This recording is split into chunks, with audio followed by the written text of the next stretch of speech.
Mais là, moi, j'ai vu dans la vidéo que si je payais 1%, là, dans 25 ans, ça va m'avoir coûté 400 000. Oui. Mais tu passes des heures à t'y connaître en placement, à checker tes compagnies, faire tes trades, puis ainsi de suite. À combien de l'heure t'es payé? Dis-moi-le pas, ce que tu vaux de l'heure.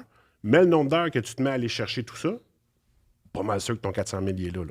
Pas mal sûr. Si c'est pas plus. Pas mal Fait sûr. que là, quelqu'un qui s'intéresse pas à ça est en train de s'astiner à dire « Je veux pas payer un frais parce que toi, tu fais de l'argent. » Puis le débat, il va être de plus en plus parce qu'avec MRC3, qui nous met vraiment plus de conformité ses épaules, Beaucoup. puis qui donc, il nous oblige à engager du staff, Ouais. Pour nous protéger. puis que, OK, toi, tu charges 1%, c'est quoi tu as fait à ton client pour ton 1%? Qu'est-ce que tu lui as donné plus qu'un autre? Pourquoi tu as une commission de suivi l'année prochaine? Qu'est-ce qui t'arrive?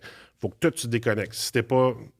Si tu te fais vérifier, puis il parle avec un client, puis c'est pas connexion, tu te fais ramasser. Là. OK. C'est vraiment rendu de plus en plus sévère. Mais au-delà de ça, mettons un fonds commun ou un FNB. Tu choisis un FNB. Toi, tu charges, mettons, ton 1%. Mais le FNB, il a un frais.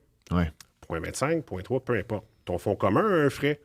Mais ce que les relevés montaient selon MRC2, en tout cas, là, je dis MRC2, c'est peut-être un... En tout cas, la deuxième version, c'est que tu voyais les frais chargés au client, mettons mon 1%, plus les taxes, mais tu voyais pas le frais du FNB ou du fonds commun permanent, parce que là, il représentait en placement de ton exercice, il n'en parlait pas.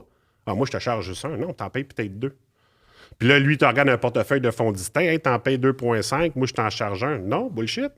T'as 0,5 de différence, là. T'as Oui. pas 1,5, là. OK. Ça, c'est arrivé souvent, là. Puis là, ce qui va être le fun, c'est que là, ils vont voir. OK, mon conseiller, moi, je charge 1%, j'ai pas 1%. Le courtier, Ouais, la il banque, pogne une bonne mettons. cote. Ouais. Lui, il me charge, écoute, je pense à une affaire comme 15 000 par année de frais, à part le pourcentage qu'il me prend. Là. Pas faire broyer personne, mais il y a de l'argent qui sort de là. Fait que tu vas voir, ça, c'est le courtier qui l'a eu, ça, c'est ton conseiller, ça, c'est la compagnie de fonds, ça, c'est le FNB. Ah, ben, c'est une bonne nouvelle. C'est Plus de super travail pour le toi. conseiller. Ben mais le client va voir exactement pourquoi il paye, pour c'est quoi son service, puis toi, combien je te paye. Là, à la fin de l'année, moi, je le dis à mes clients, oui, si tu fais ton calcul, c'est ça que ça te coûte. Peu importe combien tu as de millions, combien tu Si à la fin de l'année, tu n'es pas content du service que je te donne, tu sais exactement combien tu me payes. Je reste pas ton employé, mais Ouais. Moi, ce que tu j'aime payes pour un service. Ce que j'aime d'un conseiller, là, puis j'en ai deux, puis des fois, on se jase aussi. Tu sais, je peux jouer un trou de golf contre Tiger Woods. Je peux le battre sur un trou. Là. Mhm. Mais le big miss, là, au prochain trou, là, moi, m'a tombé dedans. Lui, il sait qu'il est là. Ouais. Puis lui, il va l'éviter. Puis ce big miss-là va peut-être me faire perdre 20, 30, 40%.